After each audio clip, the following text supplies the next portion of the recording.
everyone, this week is Teacher Appreciation Week, so we want to thank all of our teachers here at Eldo. Mrs. Ross, you are one of the most positive people I know and you bring so much happiness to the end of my day. I really appreciate everything you do for us. Thank you, Mr. Newberry, for making history fun and exciting. Okada sensei, 毎日私のお尻を叩くのに大好き. Mr. Lucas, thanks for making history class fun. And guess what? You have the best hair on campus. Hey, Miss Anderson, it's Nolan. Just want to let you know that you're one of my favorite teachers here at El Dorado, and I'm very excited to be part of your Ohana. Hey, Herr Myers. Thanks for being such an awesome German teacher. Thank you, Mr. Wolf, for pushing me to do my best inside and outside the classroom. Hey, Miss Williams, Mr. Pennystocks here. Just want to say thank you for all of what you've done, and your class was a blast. Hey, Coach, thanks for encouraging the team to do our best. Hey, Mr. Pacute, you're an amazing teacher and you've taught me a lot. Can't wait to have you in advanced ceramics next year. Ms. Cavaluzzi, you're such an awesome teacher. I want to take you to college with me. Mr. Suda, I love how much you smile every day. Seriously. Hey, Miss Stark, thank you so much for putting your heart and soul into making me and my classmates better writers. You're incredibly rich and amazing. Thank you. Hey, Mr. Thomas, thank you for helping me have a good work ethic and pushing me to get that 5 on 8 push test. I greatly appreciate it. Hey, Mr. O'Donnell, thanks for your sarcasm. It keeps language arts interesting. Hey, Mr. Fox, thanks for making Woodshop the awesome class it's been for the past 4 years. I owe you. Thank you, Overly, for being such an awesome teacher, and I can't wait to see you back. Hey, Coach Chavez, thanks for making golf the best sport ever. Hey Hawks, the date is May 7th, 2015, and this is Kyle Reed. And this is Caleb Garrett. And you're watching Hawk Talk! So hey Kyle, did you we have a very talented student on campus? I know, yeah, I always get called out about that all the time. No, it's not you. It's our very own El Dorado sophomore, Jake Moore. That's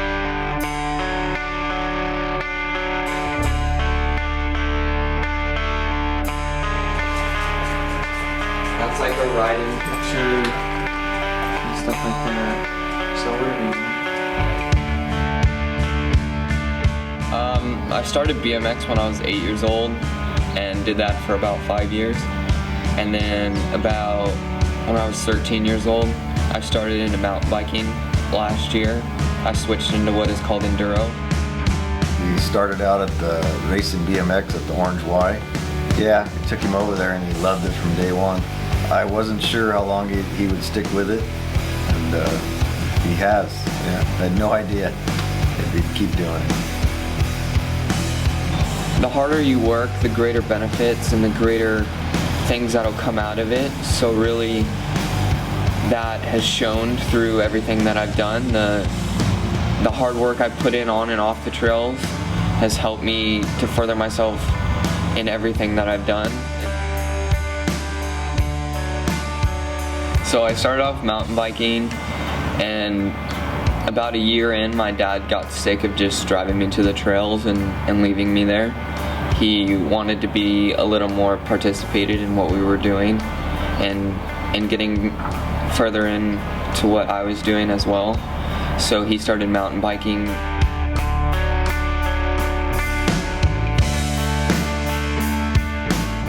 When he started mountain biking full time is when I got a bike and I started riding. And then my wife, about a year ago, my daughter doesn't at all. She doesn't like it, which is fine. Wow, he's very talented. Wouldn't you say, Kyle? Yeah, and this group on our campus is our very own track and field. Why don't we see how they've been performing lately?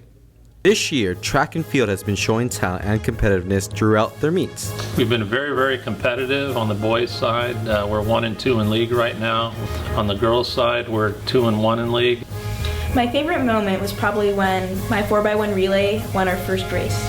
Favorite moment from the season would probably have to be seeing our new athletes perform at a level that some athletes took years to get to. And my favorite part of the season was winning my first 100. Their success came from their own hard work, dedication, and camaraderie. On the boys' side, we have both Jordan Wells and Aaron Veronese, 2 of the top sprinters in our league and in the county. Then also on the girls' side, our top performer this year is Kristen Sobchak, freshman. She's running 4 events for us. One of the top girls in the 100, 200. She's also our anchor in both the 400 relay and 1600 relay. The goals I set for myself were just to work hard and keep improving my time. And if you really worked hard and put the effort in, then you could do well in the races. We have sort of a family unit on the hurdle squad, which is my personal event, and trying to be the best we can be when we get out there and perform. Well, athlete, is a Greek word, and athlete translates from Greek and English as competitor. It takes a competitor to be a track and field athlete. Truly, the track and field team will continue to do well this year and the following years. Wow, they're really putting the gold in Golden Hawk this year. I agree, but on a more serious note, Baltimore, Maryland has been experiencing some very violent riots in its streets in the past weeks. Let's go take a look at the next story to sort through some of the confusion. Protesters who were yelling at them, they were becoming more and more aggressive toward the police. Just last week, rioting in Baltimore intensified, stemming from the death of Freddie Gray. As facts continue to pour in, there is still discussion on the goals the protesters have for these riots. If you're white. So I don't think it's just about Baltimore, and just like I don't think the LA riots were just about LA, I think to many African Americans that was just a symbol of what their life is like, and it's a big and loud symbol, but I would say they would say this is what it's like. It's another day. I think it's more than just based off skin color. It's also based off social income too of a lot of people living there. A lot of the problems since the civil rights era of the 1960s have been economic problems. And since there are a lot of areas in places like Baltimore where they're mostly African American people, I think a lot of people think this is an African American problem. I think primarily, though, it's an economic issue, lack of opportunity issue, frustration issue. You have to realize that they're there because of things in the past that have landed them there, that are, to a large extent, are American people's doing as a whole. Apparently the Baltimore police have a tradition of what they call rough rides, where they put people in handcuffs, put them into these vans. These vans are not very accommodating. There's no padding in them. And then in a way to punish people unofficially. People don't understand how law enforcement acts or how they do their job sometimes because they're not trained the way we are, or they don't go to the same schooling that we do. But there's reasons that we do things the way we do, but yeah, people do cross the line sometimes. I do think the police responded properly. The mayor requested the National Guard be called in, and they came in almost immediately.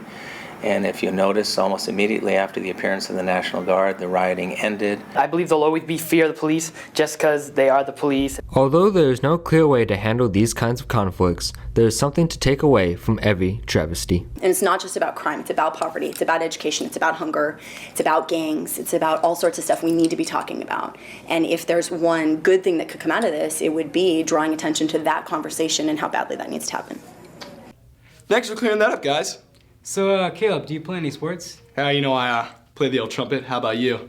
That's not really a sport per se, but let's go check out the stats of the real athletes on campus.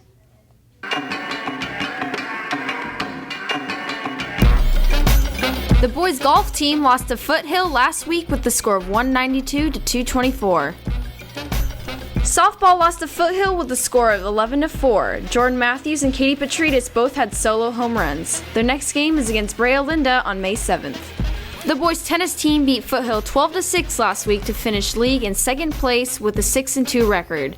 Making first team all-league in doubles were Jacob Ezel and Stephen Yee, Vishva Patel and David Spindler, and making second team all-league were Kyle Wynn and Mark Penner.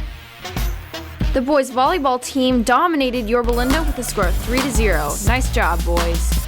The boys lacrosse team lost to Esperanza with a score of 11-5. The track team had a close meet against Yorba Linda. The girls lost with a score of 60-67, and the boys lost with a score of 59-68. Get them next time, Hawks. Baseball won their game against Canyon with a score of 13-2. Their next game is on May 8th against El Medina at home. Nice job, boys. The girls lacrosse team lost a close one to Newport Harbor with a score of 6-8. Hey, Caleb, do you smell that? Is it Hawk Pride? No, I think it smells like extra A's. Ms. Osuna will be helping with Math KC tutoring from 3 to 4 in room 604 today. We hope to see you there if you still need to pass the KC. Anyone interested in getting community service in the summer should come see Lupe in the girls' locker room. The journal is available for pre-sale only now through May 15th. Pre-sale is $10 and can be purchased from Mrs. Wolf in room 202 anytime at break or at lunch. They will be distributed June 1st to 5th. Get yours today. Topaz Elementary School is having their carnival on Friday, June 5th, and are in need of volunteers. If you're interested, email Lisa McDonald with your name and phone number by Friday, May 29th. The last day to apply to SCC and be part of the early welcome program is May 11th. Being a part of the program allows current seniors to benefit from priority registration for the fall and spring semester of their first year. Visit the website below to apply. Community service. Golden Elementary School is having their annual carnival on May 15th from 4 to 7:30. If interested, email Karen Egan to register by tomorrow, May 8th. Last day the finance office will be accepting checks for this year's May 15th. And here with our very own prom special, Lena Proietti. Sup, guys? Okay, so your senior nominees are Ethan Bernstein and Lauren Turnbull, Vinnie Parisi and Malia Green, and Craig Miranda and Lauren Hansen. Your junior nominees are Noah Tessier and Kimmy Gatula, Alexis Filicana and Aaron Cosby, and Carly Bennett and Noah Fullwider. Voting will take place next week. Well, that's all for this week, folks. Yeah, and tune in next week for another amazing episode of Hawk Talk. Stay classy, El Dorado. For the past 2 years, Mr. Sampson, I've thought of you more than a teacher, a role model, and a friend. I appreciate you. Thanks, Mr. Sias, for all the life lessons you've taught us this year. Thank you, Mr. Smith, for helping our class reach its full potential and hopefully passing that AP test, right? Hey, Mrs. Wolf, I just wanted to say your positivity always makes my day, and I'm so glad I get to end it with you. Hey, Mrs. Ammon, thanks for being such a great role model for me this year. Hey, Shan Lawson, thanks for being my dance teacher this year. I couldn't imagine the class without you. Gracias, señora Livingston, para todo. Eres una profesora muy simpática y eres la mejor. I would like to thank Miss Oberly for being one of my favorite teachers and for also being enthusiastic, energetic, and loving.